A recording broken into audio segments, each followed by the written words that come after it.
मैं रविंद्र सर भारतीय इतिहास संविधान फैकल्टी में आपका पुनः स्वागत करता हूं। और भारतीय इतिहास में अंतिम बिंदु अंतिम चरण चल रहा है वैदिक सभ्यता का। और वैदिक सभ्यता की लगभग 19 वीडियो शायद आपकी हो चुकी हैं और अब 2-3 वीडियो और लास्ट अंतिम टॉपिक है। जिन विद्यार्थियों ने, वैसे तो ख़त्म हो चुका है टॉपिक, आपके हो चुके हैं लगभग, इन्हीं में से प्रश्न आ जाता है, लेकिन जिन विद्यार्थियों ने वैदिक सभ्यता नहीं देख पाए या समझ नहीं पाए, देख तो रहे क्रम बाई क्रम 19 वीडियो काफ़ी होती हैं, तभी तो कहते हैं प्रत्येक वीडियो क्रम बाई क्रम से देखनी चाहिए। रेगुलर एक दिन छोड़ो मत। फिल्म देखना है या मूवी जो भी आप देखते हो वैसे छोड़ दो, लेकिन अपनी क्लास को बाकायदा रखो। इससे क्या है, नहीं तो आपका नेट खत्म हो जाएगा। इसलिए मैंने कुछ 1 या 2 वीडियो रिवाइज के रूप में लेने के लिए ये मैंने वीडियो आपको बनाने के लिए निश्चय किया कि कुछ विद्यार्थी हमारे रह गए थे और दोबारा एक बार समझें और इस प्रकार कहते हैं, और एक तालिका के रूप में पूरा वैदिक सभ्यता, ऋग्वैदिक काल और उत्तर वैदिक काल को समझाएंगे। ये थोड़ा क्या है, कुछ हमसे जो टॉपिक छूट जाते हैं, कुछ पॉइंट छूट जाते हैं, वो इसमें आ जाते हैं, वो वास्तव में रह गए थे, वो इसी सारणी के माध्यम से पूछे जाते हैं। तो आज हम जो वैदिक काल है, जो 2 कालों में बांटा गया, ऋग्वैदिक काल, उत्तर वैदिक काल, उससे हम सारणी के माध्यम से कुछ 5 बिंदुओं के माध्यम से समझेंगे। जैसे आर्यों का भौतिक क्षेत्र दोनों कालों में, राजनीतिक क्षेत्र, धार्मिक, आर्थिक, सामाजिक, और विशेष करके रीट वाले ध्यान रखना भारतीय समाज में की विशेषताएं, भारतीय समाज में विशेषताएं। तो वैदिक काल की जो सामाजिक स्थिति, प्रशासनिक स्थिति है, वह आपको याद करनी है, क्योंकि हमारी एनसीईआरटी किताबों में भी, माध्यमिक शिक्षा बोर्ड की किताबों में, वो चैप्टर 10वीं में, 9वीं में या 11वीं में दे रखा है। इसलिए हमें ये टॉपिक पढ़ना है। तो हमसे जो शब्द छूट गए, शायद टॉपिक छूट गए थे, वो इसमें आपको रिवाइज के रूप में आ जाएंगे। ठीक है, तो टॉपिक क्या है, तो हम दोनों को साथ में लेके चलेंगे, दोनों कालों को साथ में लेके चलेंगे। और सबसे, जैसे आपको ये सारणी बनाने के लिए एक, जैसे छोटी क्लासों में हम अंतर समझते हैं, अंतर के आधार पर कोई टॉपिक समझते हैं अंतर, तो अंतर के आधार पर आपको ऋग्वैदिक काल, उत्तर वैदिक काल आपको दोनों समझने हैं। तो हम इसमें, जैसे यहाँ टॉपिक, यहाँ दोनों का काल, आपको मैं पहले बता रहा हूँ, आपको ऐसी सारणी बनानी है, ऐसे लगभग 4 या 5 सारणी मैं आपको बनवाऊंगा। ठीक है, जैसे यहाँ लिखेंगे, आप पहले मत बताना, पहले आप ध्यान से सुन लें, ऋग्वैदिक काल, और यहाँ लिखेंगे उत्तर वैदिक काल। ऐसी आपको एक पूरा पेज, जो आपका एक पन्ना है पूरा, उस हिसाब से, और ये लगभग 4 या 5 सारणी बनेंगी। तो पहली सारणी, जैसे हम क्रम से जितने भी बिंदु आएंगे, यहाँ क्रम संख्या, ठीक है, यहाँ क्रम संख्या आएगी, और यहाँ पे आपको भौतिक क्षेत्र के आधार पे, भौतिक क्षेत्र के आधार पे आपको समझाया जाएगा। ठीक है, तो भौतिक क्षेत्र को लेकर के ऋग्वैदिक काल समझना है और उत्तर वैदिक काल हमें समझना है। ठीक है, तो ऐसे आपको एक भौतिक क्षेत्र की, भौगोलिक क्षेत्र या भौतिक क्षेत्र, ठीक है, इसे हम भौगोलिक क्षेत्र भी कह सकते हैं। अनेक किताबों में ये टॉपिक भौगोलिक क्षेत्र के अंतर्गत आता है। तो कहने का मतलब कि ऋग्वैदिक काल में आर्यों का भौगोलिक क्षेत्र कहाँ से कहाँ तक था, कहाँ वो रहते थे और उनका विकास कैसे हुआ। फिर उत्तर वैदिक काल में आर्यों का भौगोलिक क्षेत्र कहाँ तक फैला और कहाँ तक वो सीमित रह गए, तो इनका विस्तार पढ़ना है। तो इस आधार पर हमने कुछ बिंदु बनाए हैं और इस बिंदु के आधार पर हमें यह समझना है। जैसे हम पहले बात करते हैं समय की, समय या काल की बात करते हैं, तो ऋग्वैदिक काल कौन से समय का है, एक बात ध्यान रखना, इतना तो आप जानते हो, आपने शुरू में 5 या 7 वीडियो देखी हों तो आराम से एक टॉपिक क्लियर हो जाएगा। रिवाज है, इसलिए जब भी कल आप वीडियो अगला देखें तो इससे पहले आप 5 या 7 जो वीडियो पहले आपको वैदिक काल की रखी है उनको पढ़ लेना, और आराम से बहुत जल्दी समझ में आएगा, एक तरह का रिवाज हो जाएगा। कुछ क्वेश्चन कठिन लेवल के होते हैं, वो इनमें है कठिनाई स्तर, जिससे कहते हैं कठिन से कठिन स्तर इसमें आ जाएगा। अब समय आप जानते हैं कि ऋग्वेदिक काल का समय 1500 से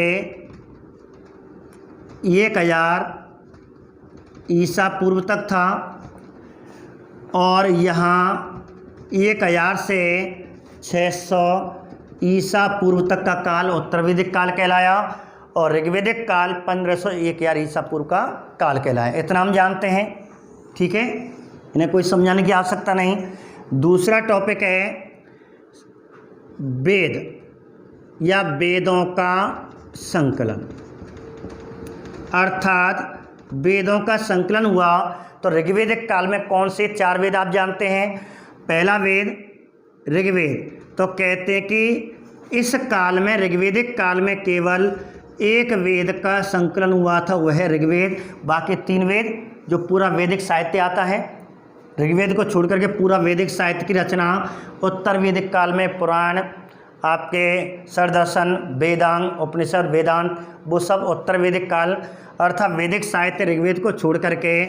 और इस प्रकार अन्य 3 वेद यजुर्वेद, सामवेद और अथर्ववेद, इन 3 वेदों का अर्थात वैदिक साहित्य ऋग्वेद को छोड़ करके वैदिक काल के जितने भी साहित्य लिखे गए वो उत्तर वैदिक काल में लिखे गए। इतना हम जानते हैं, ज़्यादा मैं इसके बारे में चर्चा नहीं करनी है, हम काफ़ी कर चुके हैं। अब बात करते हैं कि इनका भौगोलिक क्षेत्र, और भौगोलिक क्षेत्र के अंतर्गत जो आपका टॉपिक बनता है उसी टॉपिक में आपको क्वेश्चन जो बनता है, कहते हैं एग्जाम का पैटर्न। एग्जाम में ये टॉपिक आएगा, ये शब्द आएगा भौगोलिक क्षेत्र के बारे में, और शायद ये रीट में आ चुका है, ये क्वेश्चन रीट में आ चुका है, ये आंसर वाला बताएंगे, पहले आप समझें। तो एक क्वेश्चन आता है आर्यों का केंद्रीय स्थल। क्वेश्चन क्या था मैं आपको बता दूं पहले, उत्तर वैदिक काल में आर्यों का केंद्रीय स्थल क्या था। उत्तर वैदिक काल में आर्यों का केंद्रीय स्थल क्या था, तो आपको आंसर क्या देना था। इसका जो आंसर था वो गंगा यमुना दोआब क्षेत्र था।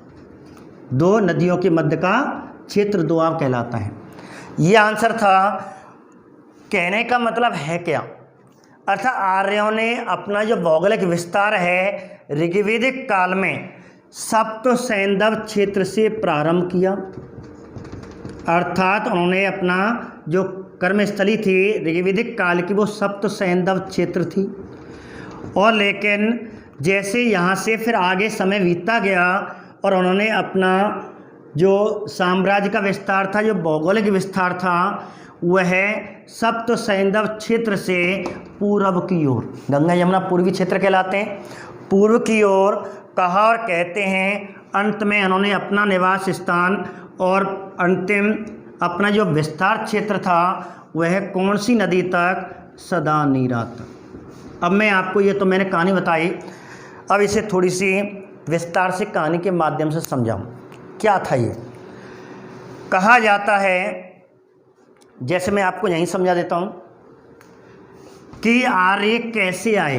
कहने का मतलब है आर्य कहाँ से आए और फिर कहाँ से कहाँ तक अपना विस्तार किया।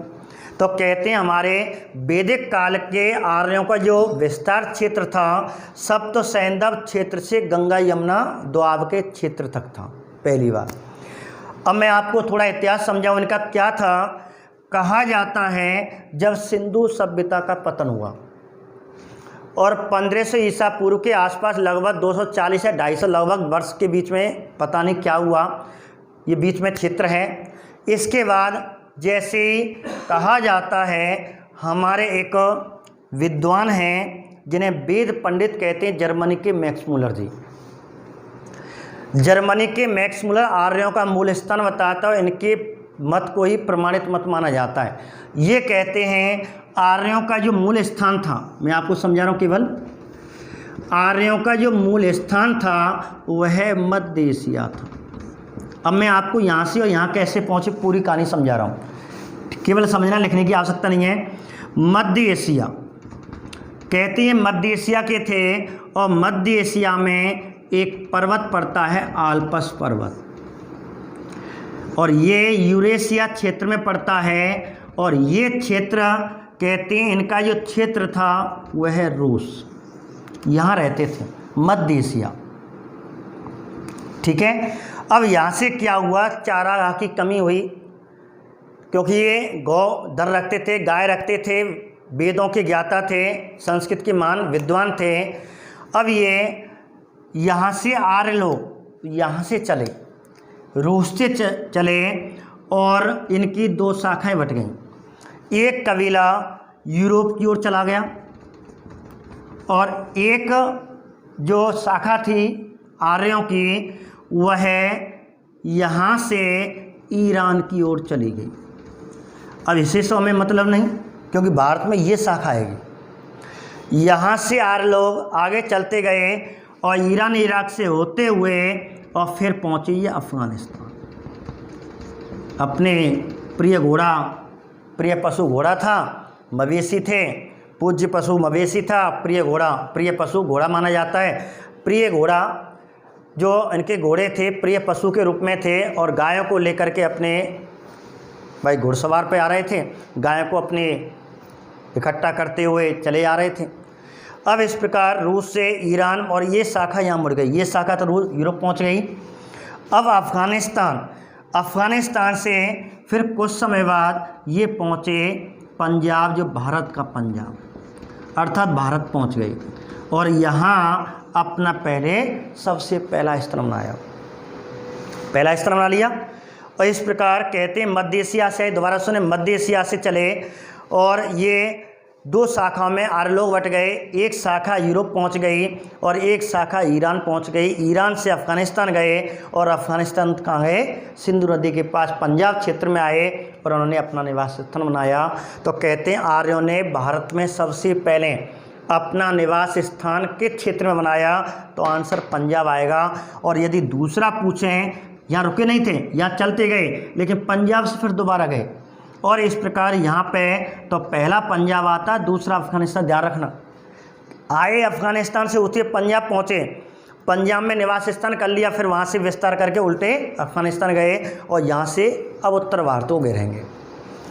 यहाँ तक इन्होंने अपना स्थान अर्थात सिंधु और सिंधु नदी के आसपास अपना निवास स्थान बना लिया। इसलिए ऋग्वेदिक काल में आर्यों का केंद्रीय स्थल क्या हो गया, सप्त सैंधव क्षेत्र हो गया। फिर समय बीतता गया, और कहते हैं 1000 ईस्वी के आसपास फिर उन्होंने अपना निवास स्थान, कहते हैं यहाँ से, क्योंकि इनका जो प्रारंभिक जीवन था वो घुमक्कड़ जीवन था। घुमक्कड़ थे, जैसे आजकल बंजारे होते हैं, घुमक्कड़ जीवन व्यतीत करते हैं। तो ये कबीले के रूप में रहते थे, कि एक कबीला ग्रुप माना जाता था, और ये जन आगे नाम के नाम से चर्चित होगा। और कबीले के रूप में अब ये घुमक्कड़ जीवन व्यतीत करते थे, एक स्थान पे ये कभी रुकते नहीं थे। अब यहाँ से कुछ शाखाएँ यहाँ से गई, और कहते हैं एक व्यक्ति, एक कोई कबीला होगा, कोई कबीले का जन का या जनपद का राजा माना जाता है, और उससे कहते हैं विदेत नामक कोई व्यक्ति था, और यहाँ से चला, और यहाँ से अपना कोई छोटा सा राजा होगा, कबीले का कोई सरदार होगा, विदेत था, और अपने पुरोहित को लेकर के यहाँ से चल देता है। अपने पुरोहित को लेकर के यहाँ से चल देता है, और पूरब की ओर पहुँचता है, और पूरब की ओर कहाँ पहुँच गया, सदानीर।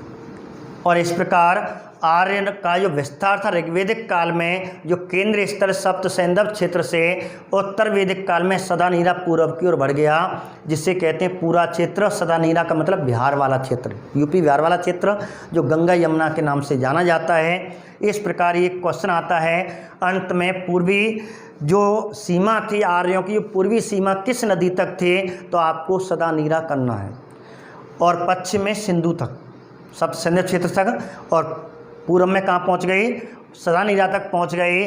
और इस प्रकार अब आपको थोड़ा समझ में आ गया होगा कि आए कैसे थे कि मध्य एशिया से चले और आल्प्स पर्वत से होते हुए रूस पहुँचे और रूस से 2 शाखाएँ बटीं, एक शाखा यूरोप की ओर चलेगा और एक शाखा ईरान की ओर। इस प्रकार अफगानिस्तान हो से वो भारत आए और भारत के पंजाब में सबसे पहले अपना निवास स्थान बनाया।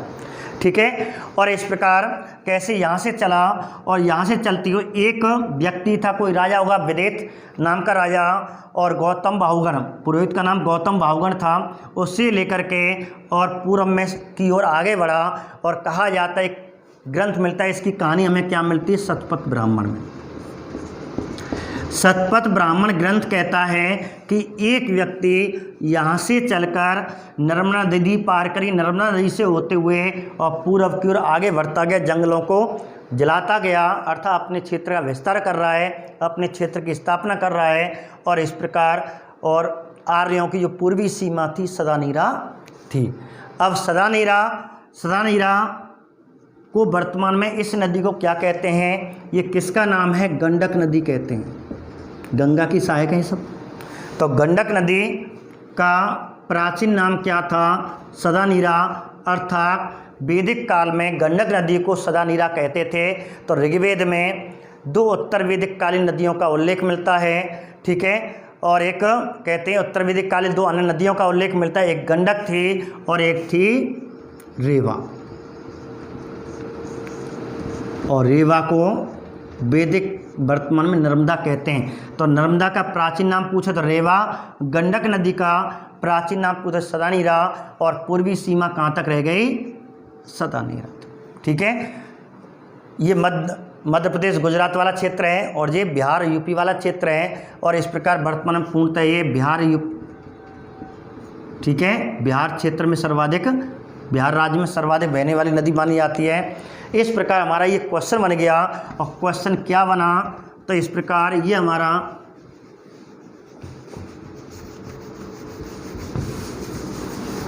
क्वेश्चन क्या बना, क्वेश्चन बना।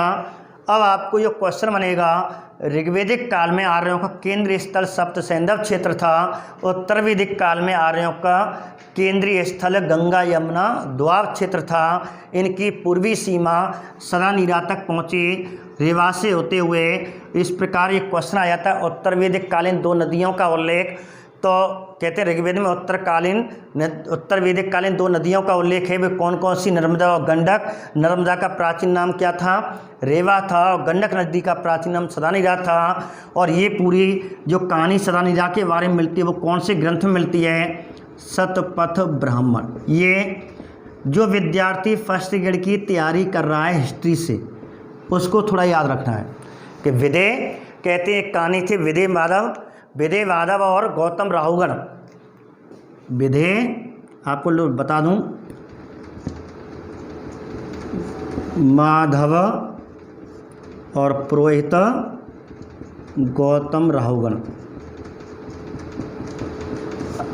इन दोनों की कथा जो मिलती है वह शतपथ ब्राह्मण ग्रंथ मिलती है। इससे पता चलता है कि आर्यों ने सप्त सैंधव क्षेत्र से होते हुए और नर्मदा नदी से होते हुए सीधे कहाँ पहुँचे, सदानीरा तक, पूर्व की ओर बढ़ गए, सदानीरा तक बढ़ गए। तो ये कहानी पूछी जाती है और फर्स्ट में पूछा गया है, विदे माधव गौतम राहुगण पुरोहित नामक की कथा का उल्लेख कौन से ग्रंथ में है, तो शतपथ ब्राह्मण ग्रंथ आंसर था। क्वेश्चन आपको आ चुका है और बड़ी एग्जाम में काफ़ी बार क्वेश्चन पूछा गया है। विदे माधव की कथा, गौतम राहुगण की कथा, पुरोहित नामक कथा का उल्लेख कौन से ग्रंथ में मिलता है, शतपथ ब्राह्मण ग्रंथ में मिलता है। इससे पता चलता है कि इन्होंने अपनी पूर्वी सीमा सदानीरा तक रखी थी। तो इस प्रकार एक क्वेश्चन तो हमारा ये बन के हो गया तैयार। ठीक है, अब कहते हैं ठीक है, ये यहाँ से यहाँ पहुँचे। अब ऋग्वेदिक काल में आर्यों ने अपना निवास स्थान शब्द सैंधव क्षेत्र हुआ, जो आगे उत्तर वैदिक काल में कहाँ पहुँच गया, गंगा यमुना तक पहुँचा। अब इसमें आगे हम केवल भौगोलिक क्षेत्र की बात कर रहे हैं। अब इसमें नदियों के बारे में पूछेगा, मैंने अभी नदी बताई थी। अब सप्त सैंधव क्षेत्र किसे कहते हैं, सप्त सैंधव का मतलब है 7 नदियों के आसपास का क्षेत्र। अब 7 कौन कौन सी, एक तो सिंधु नदी, सिंधु की 5 सहायक, और एक है गई सरस्वती। 5, 6 और 7। लेकिन आपको ध्यान रखना, आप जानते सिंधु की 5 सहायकें हैं, मैं आपको यहाँ अलग कर रहा हूँ। जो 5 नदियाँ हैं उनमें एक नदी जो 5वें नंबर की मैं आपको यहाँ बताने वाला हूँ वह है, कहते हैं व्यास, बिपाशा। व्यास नदी जो वेद व्यास जी के नाम पर रखी गई है, एकमात्र ऐसी नदी जिसका नाम एक ऋषि के नाम पर रखा गया, वो व्यास है, जिसे बिपाशा नदी कहा जाता था। ठीक है, ऋग्वेद में इसका नाम बिपाशा है। तो कहा जाता है कि सिंधु की सहायक नदियों में वर्तमान में 5 नदियाँ, व्यास भी है, लेकिन इस व्यास नदी का सहायक के अर्थात व्यास नदी का नाम उल्लेख होकर के इसमें जो 5वीं नदी बताई गई है वह मरुद्वृथा बताई गई है। वृथा, मरुद्वृथा कहती है कश्मीर में बहती है। किस नदी का उल्लेख नहीं है, सिंधु की किस नदी का सहायक नदी के रूप में व्यास नदी का उल्लेख नहीं है। व्यास का प्राचीन बिपाशा था, तो 5वीं जो सहायक नदी मरुद्वृथा को किसके स्थान पर बताया गया, व्यास। ठीक है, ये ध्यान रखना। सरस्वती आपका ये है, तो ये क्षेत्र था। अब क्वेश्चन आ जाए, अब एक क्वेश्चन आपको यहाँ बनेगा महत्वपूर्ण नदी पे, बहुत बढ़िया प्रश्न बनेगा। क्वेश्चन क्या बनेगा, ऋग्वेदिक काल की महत्वपूर्ण नदी कौन सी थी। यदि आपने चैप्टर पढ़ा हो ऋग्वेदिक कालीन नदियाँ, वैदिक कालीन नदियाँ मैंने पढ़ाई थी, उनमें हैं ये सब। यहाँ तक केवल रिवाइज के रूप में ले रहा हूँ, तो वहाँ इसका विस्तार देख लेना, यहाँ तक केवल बता रहा हूँ। तो ऋग्वेदिक काल की जो महत्वपूर्ण नदी बनी वो कौन सी बनी, सिंधु थी। महत्वपूर्ण का मतलब मैंने बताया सर्वाधिक बार उल्लेख, और इसका कितनी बार उल्लेख था, 29 बार। 29 बार उल्लेख है। और ये महत्वपूर्ण नदी, चर्चित नदी, उल्लेखित नदी, वर्णित नदी कहते हैं। ठीक है, हिरण्मयी नदी कहते हैं। तो मैंने आपको ये शब्द बताए थे। इधर कहते हैं उत्तर वैदिक काल की महत्वपूर्ण नदी कौन सी हुई, गंगा यमुना थी।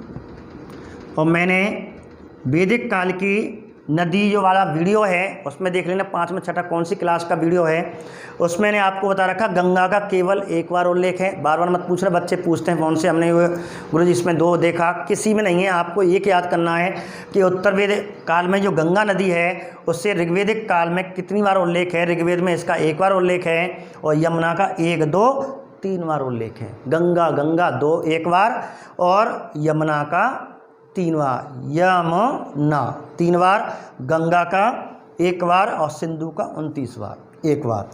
दूसरी बात ये हुआ, आगे क्वेश्चन बनता है। ठीक है, आप बता लें, फिर इसको मिटा रहा हूँ मैं आपको। महत्वपूर्ण नदी पे एक क्वेश्चन बन गया। अब जो अगला क्वेश्चन बनेगा बिल्कुल ऐसे ही एक सारणी के माध्यम से आपको पूरा भौगोलिक क्षेत्र याद करना है। अब जैसे क्वेश्चन बना 5वां क्वेश्चन बना, नदी पे ही कहते हैं पूज्य नदी या प्रमुख नदी। अब क्वेश्चन बना कि ऋग्वेदिक काल में पूज्य या प्रमुख नदी कौन सी है। क्वेश्चन पूछा ऋग्वेदिक काल की प्रमुख नदी कौन सी है, ऋग्वेदिक काल की पूज्य नदी कौन सी है, ऐसे उत्तर वैदिक काल की पूज्य नदी या प्रमुख नदी कौन सी है। तो ऋग्वेदिक काल में सर्वाधिक कौन सी नदी पूजी जाती थी जिसे पवित्र नदी कहते हैं। ठीक है, तो वह थी आपकी सरस्वती। अब आप कहोगे सरस्वती का कई बार उल्लेख है। अब सरस्वती के अनेक नाम है, उसमें ये पता नहीं, इसलिए इसे प्रमाणित नहीं किया गया, कई बार है। ठीक है, फिक्स नहीं है। तो आपको बार बार मत पूछना कि सरस्वती का क्या बार उल्लेख है, क्योंकि सरस्वती को अनेक नामों से गाना है, दृष्टवती, गग्गर है, अनेक नाम बताए गए। अब पता नहीं कौन से नाम से कौन से क्षेत्र में। इसका मतलब वह जमाने में उस समय ऋग्वेदिक काल में या वैदिक काल में सरस्वती को विभिन्न क्षेत्रों में विभिन्न नामों से जाना जाता रहा होगा, इसलिए इतिहासकार इसको प्रमाणित नहीं कर पाए कि सरस्वती का कई बार उल्लेख मिलता है। इस प्रकार लेकिन सरस्वती ऋग्वेदिक काल में सर्वाधिक पूजी जाती थी, इसलिए नदी तमा कहते हैं, श्रेष्ठ नदी, नदी तम कहते हैं, अम्बे तमे कहते हैं, नदियों में श्रेष्ठ कहते हैं, नदियों की माता कहते हैं सरस्वती। इसलिए आज ही वैदिक नदियों वाला जो वीडियो है उसको आज जरूर देख लेना, बहुत अच्छा क्वेश्चन है, और रीट में अक्सर उसी में से क्वेश्चन आया है। ठीक है। रीट वालों के लिए विशेष टॉपिक माना जाता है वैदिक काल की नदियाँ, उसे पढ़ना ध्यान से। 30-40 मिनट का वीडियो अच्छा, एक एक चीज़ मैंने आपको नदियों के बारे में उसमें समझाई। एक बार रिवाइज के रूप में भौगोलिक क्षेत्र के में आपको रिवाइज हो रहा है। इस प्रकार सरस्वती को नदी तमा, नदियों में श्रेष्ठतम नदी, नदियों की जननी, ठीक है, हिरण्य, ऐसे करके वर्तनी, और आपको अम्बे तमे अनेक नामों से इसे जाना गया है सरस्वती को। अब उत्तर वैदिक काल में कौन सी नदी? गंगा को ही, एक नदी नहीं दोनों पूजी जाती थी। गंगा का अवतरण, गंगा का अवतरण हो गया। यहाँ गंगा का अवतरण कैसे हुआ? अब यहाँ गंगा चर्चित हो गई। जैसी धरती पे गंगा आई, गंगा की अवतरण कहानी आपने सुनी, ठीक है। गंगा जैसे ही और गंगा पे धरती का अवतरण हुआ, और मैंने आपको बताया था एक चैप्टर आया था उसमें मैंने आपको भागीरथ के बारे में पूरा कथा बताई थी इसकी।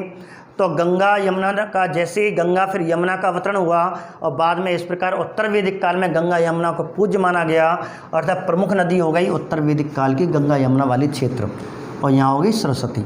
आगे अब कहते हैं इसमें, अब ये नदी किन किन क्षेत्रों के पहाड़ों में पर्वतों से होते हुए और विलुप्त हो गई। तो कहा जाता है एक नदी के विलुप्त का उल्लेख है, बाकी सब नदियां आज भी बह रही हैं, लेकिन आपने देखा है वर्तमान में कौन सी नदी नहीं बह रही है? सरस्वती नहीं बह रही। अब लेकिन ऋग्वेद में इसका उल्लेख मिलता है कि सरस्वती ऋग्वेदिक काल में लुप्त हो गई।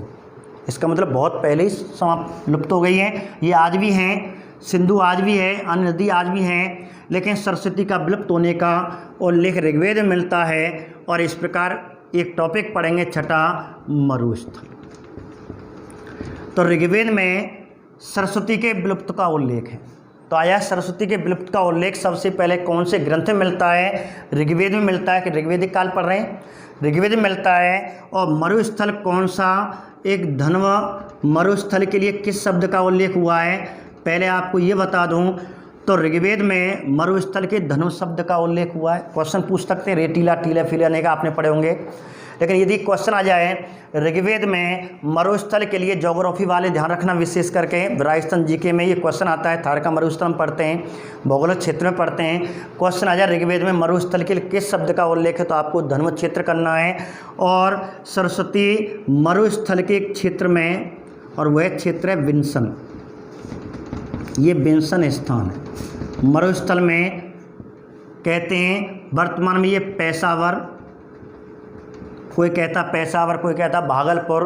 तो ये विशेष करके आपको ध्यान रखना, जो क्षेत्र है आज की स्थिति में मैं आपको बता दूं, और इसे जो विलुप्त के कगार पे माना जाता विंसन नामक स्थान, भागलपुर यूपी में माना वो पाकिस्तान में है।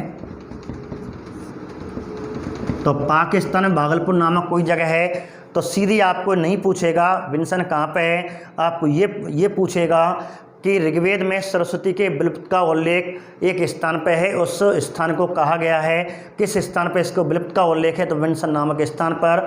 तो ऋग्वेद में मरुस्थल के कौन से शब्द का उल्लेख है? धन्व। बाकी इनका अनेक उल्लेख है, आपको जाना मतलब नहीं है इससे, केवल ये क्वेश्चन मैंने आपको बताया कि भौगोलिक क्षेत्र में ऋग्वेद में मरुस्थल के धन्व शब्द का उल्लेख है, जिसके कोई मरुस्थल में विंसन नामक स्थान, जो वर्तमान में भागलपुर पाकिस्तान के नाम पे स्थान में बताया गया है, और उसमें कहते हैं कि यहाँ पे सरस्वती को विलुप्त हुई थी। तो विंसन नामक स्थान पे कौन सी नदी का विलुप्त का उल्लेख है? सरस्वती नदी का विलुप्त। तो यहाँ सरस्वती नदी विलुप्त हो गई, और इस प्रकार मरुस्थल का उल्लेख मिलता है। अब बात करते हैं, कहते हैं कि वैदिक काल में जो भौगोलिक क्षेत्र के बारे में जो जानकारी मिलती है, सर्वाधिक जो पहचान मिलती है, वो नदियों के माध्यम से, पहाड़ों के माध्यम से और मरुस्थल के माध्यम से मिलती है। तो नदी हमने पढ़ ली, मरुस्थल पढ़ लिया। अब यदि पहाड़ पूछ ले, पर्वत पूछ ले कोई, किस पर्वत का, कौन से पहाड़ का उल्लेख है, तो पहाड़ या पर्वत पूछ सकता है। तो ऋग्वेद में दो मुख्य जो आपको पेपर में पूछे जा सकते हैं, उन पर्वतों का उल्लेख बता रहा हूँ। हिमालय पर्वत का उल्लेख है, लेकिन हिमालय का नाम इसमें, या हिमालय का नाम है, हिमालय की चोटी है, मूजवंत का उल्लेख है। मूजवंत हिमालय की चोटी, अर्थात हिमालय को इसमें मूजवंत कहा गया है। और मूजवंत आपको बता दूं, मैंने आपको नमा मंडल पढ़ाया होगा। नमा मंडल सोम देवता को समर्पित है, जो देवताओं का पेय पदार्थ था जिससे सोमरस पीते थे देवताओं। आजकल तो उसे शराब से कोई अफीम कहता, कोई शराब कहता है, लेकिन नहीं, उनसे यौवन झलकता था, उनकी यौवन हमेशा बना रहता था, तो सोमरस पीते थे, इसलिए देवता हमेशा एक जैसे ही, उनका कभी उम्र घटती बढ़ती नहीं थी। और इस प्रकार मूजवंत से ही, अर्थात हिमालय की चोटी से जो मूजवंत थी, वहाँ पे सोमरस वनस्पति का देवता जिसे कहते हैं, वहाँ से वो सोमरस का जिससे यौवन की प्राप्ति होती थी, वो यही पर्वत का उल्लेख है। तो आ जाएगा ऋग्वेद में हिमालय के लिए किस शब्द का उल्लेख है? मूजवंत के लिए। ठीक है। दूसरा सुमेरु पर्वत, ये पुराणों में अनेक कहानियाँ आती है, तो सुमेरु का नाम सुमेरु बताया गया है। तो सुमेरु पर्वत का उल्लेख है, जिसे वर्तमान में ये पड़ता है आर्कटिक प्रदेश में, और ये पर्वत ऐसा है यहाँ दिन और 6 माह रात होती है। और कहते हैं बाल गंगाधर तिलक ने आर्यों का जो मूल स्थान बताया है वो आर्कटिक प्रदेश बताया है, ध्रुव, उत्तरी ध्रुव क्षेत्र बताया। उत्तरी ध्रुव में आर्कटिक प्रदेश में सुमेरु पर्वत है, तो सुमेरु पर्वत का भी इसमें उल्लेख है। यहाँ अनेक पर्वत, 3 पर्वतों का विशेष करके कैंच, मैनाक, ये विशेष हैं। ठीक है, ऐसे पर्वतों का इसमें उल्लेख रखा है। और एक और मैं आपको थोड़ा बता दूं, कैंच, मैनाक, और यदि तीसरे पर्वत की बात पूछें तो एक इसमें मिलता है त्रिकु नाम का, त्रिकुनाद के नाम से है। तो ऐसे करके अनेक इसमें पर्वतों का उल्लेख मिलता है। तो विशेष करके आपको ये ध्यान रखना, आपके पेपर के लिए ये इम्पोर्टेंट है कि ऋग्वेद में हिमालय के लिए किस शब्द का उल्लेख है। ठीक है, मूजवंत का उल्लेख है। और यदि आपको इसमें आ जाए त्रिकोंच, त्रिकुद या त्रिकुद पूर्ण नाम है इसमें, इन 3 उल्लेख उत्तर वैदिक काल के 3 पर्वतों का उल्लेख मिलता है। तो आपको ध्यान रखना कि ऋग्वेद में ऋग्वेदिक काल के 2 मुख्य पर्वत, उत्तर वैदिक काल के 3 मुख्य पर्वतों का उल्लेख मिलता है। तो नदी हो गई, मरुस्थल हो गया, पर्वत पहाड़ हो गए। एक क्वेश्चन आपको बता रहा हूँ, एक क्वेश्चन बनता है, इनमें से किस पर्वत श्रेणी का उल्लेख ऋग्वेद में नहीं है? तो विंध्याचल पर्वतमाला, ऋग्वेद में विंध्याचल पर्वतमाला का उल्लेख नहीं है। आपको जैसे इनमें थे 3 गिरे, तो पूरे वैदिक काल में किसका? तो इसमें विंध्याचल पर्वत का उल्लेख नहीं मिलता। अब आगे जनपद काल में उसका उल्लेख मिलता है। तो आपको ध्यान रखना, ऋग्वेद में विंध्याचल पर्वत का कोई उल्लेख नहीं है। अब देखिए, ये टॉपिक हुए। अब एक क्षेत्र और आता है भौगोलिक क्षेत्र में, जैसे 7 टॉपिक हुए, मैं ऊपर से मिटा दूँ इसको। अब एक क्वेश्चन आता है भौगोलिक क्षेत्र में कि ऋग्वेद में या उत्तर वैदिक काल में मुख्य भौगोलिक क्षेत्र कौन से हैं? जैसे आपको 8वां है मुख्य भौगोलिक क्षेत्र। तो एकमात्र ऋग्वेद में जितने जनपद हुए उत्तर वैदिक काल में, हम जनपद पढ़ेंगे 16 जनपद इसके बाद, तो कहा जाता है कि जितने कहा जाता है इसमें अनेक जनपद आगे पढ़ते हैं आज हम, उसमें से केवल एक जनपद का उल्लेख मिलता है और वह है गांधार जनपद। कौन से जनपद का? जन, उस समय ये जन कहलाते थे। आपको गांधार क्षेत्र याद रखना, पेपर में गांधार क्षेत्र पूछेगा। इसका मतलब गांधार में अनेक देश होंगे बाद जमाने में। तो गांधार नामक एक भौतिक क्षेत्र का उल्लेख मिला, एक भौगोलिक क्षेत्र का उल्लेख मिला। तो बहुत बढ़िया प्रश्न बनता है कि ऋग्वेदिक काल में एकमात्र, ध्यान रखना और कोई मत याद करना, एकमात्र क्षेत्र कि ऋग्वेद में एकमात्र कौन से क्षेत्र का उल्लेख मिलता है? गंधार या गांधार, जो वर्तमान अफगानिस्तान है और गांधार यहीं की थी। और लेकिन कहते हैं उत्तर वैदिक काल में मुख्य क्षेत्र कौन कौन से थे? तो आपको ध्यान रखना, अनेक थे, लेकिन आपको सबसे ज़्यादा आपको इसमें क्रू जनपद याद रखना है।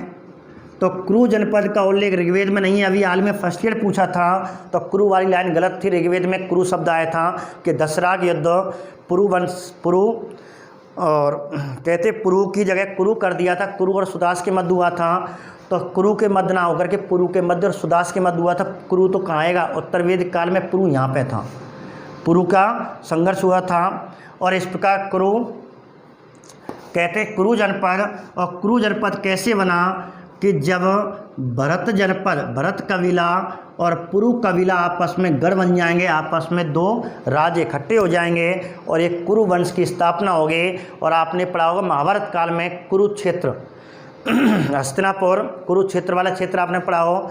तो कहते हैं कुरु वंश में, और कुरु वंश की जो राजधानी बनेगी हस्तिनापुर बनेगी। हस्तिनापुर में कौरव और पांडव, तो कौरव पांडव का संबंध इसी से, चंद्रवंशी नाम के राजा बनेंगे।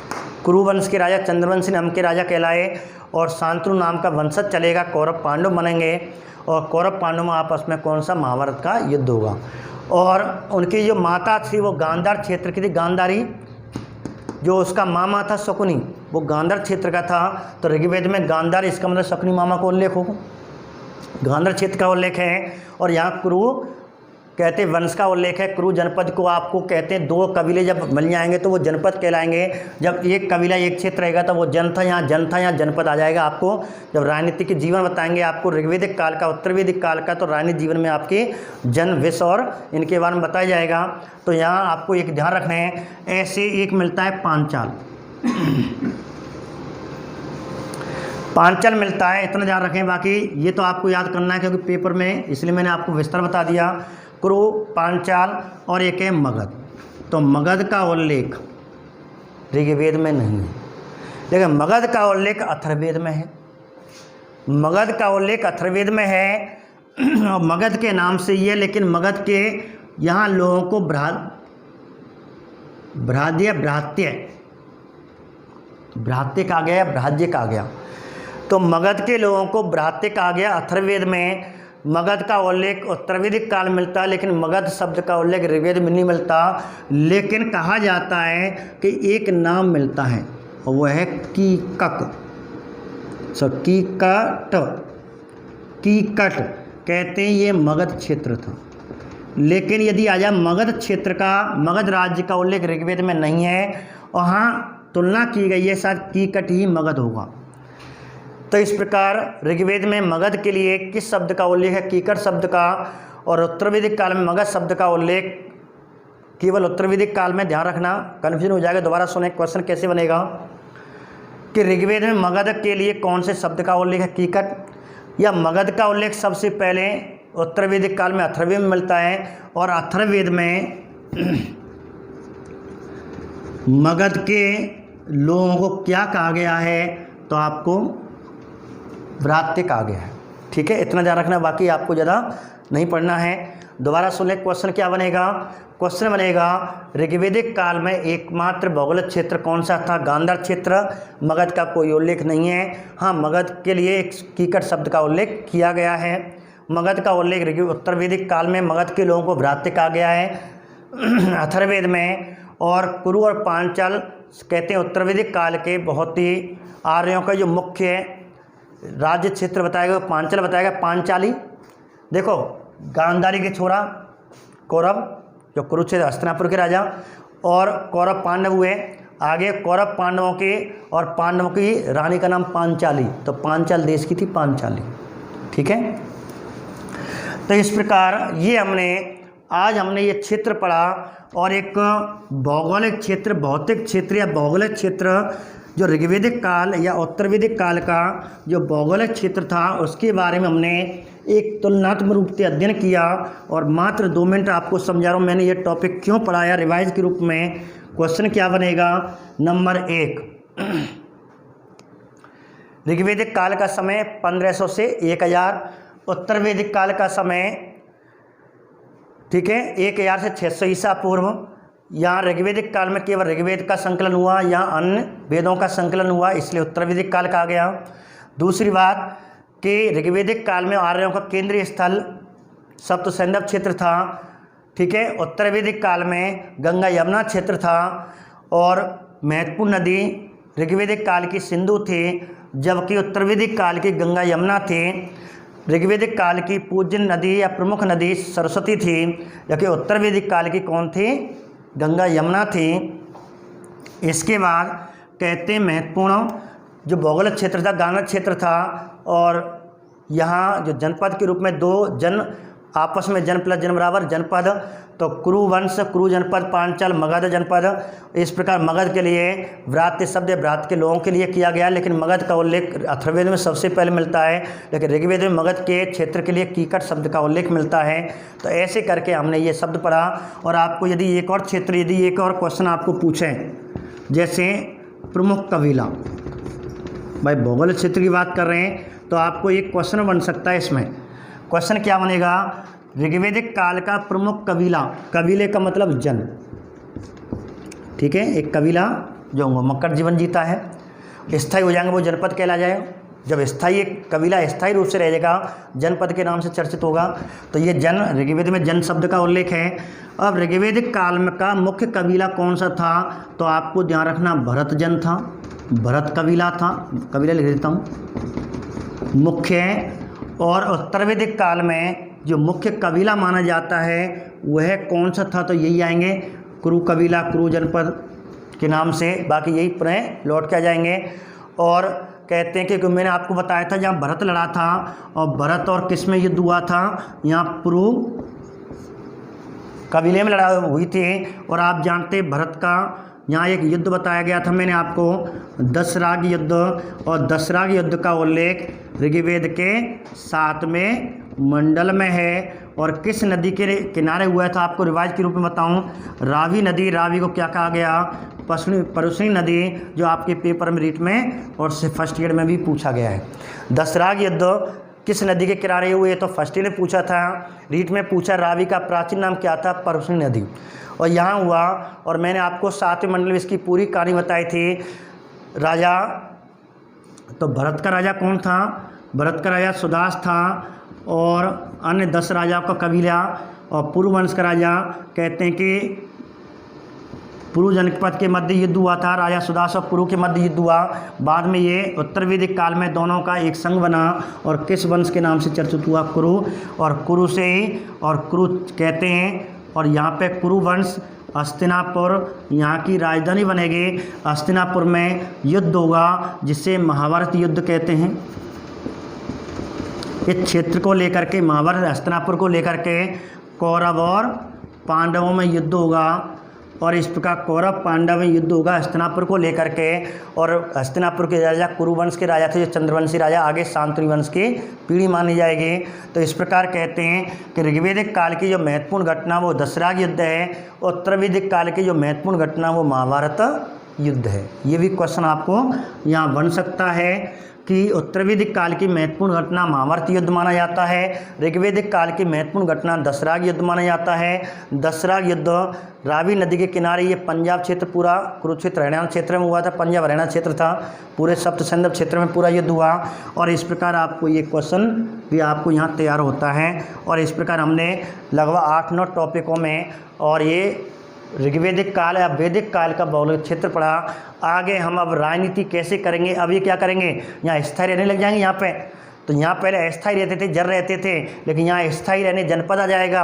अब भी अपना कहते हैं राजनीति कैसे चलाएंगे, तो राजनीतिक क्षेत्र पढ़ेंगे अगली वीडियो में, ठीक है। इस प्रकार अगली वीडियो देखने के लिए इस चैनल को आप सब्सक्राइब करना ना भूलें, और इसको दोबारा ध्यान से पढ़ें। एक एक क्वेश्चन आपको बिल्कुल सारणी आपको ऐसे ही बनानी है कॉपी में, ठीक है। नमस्कार।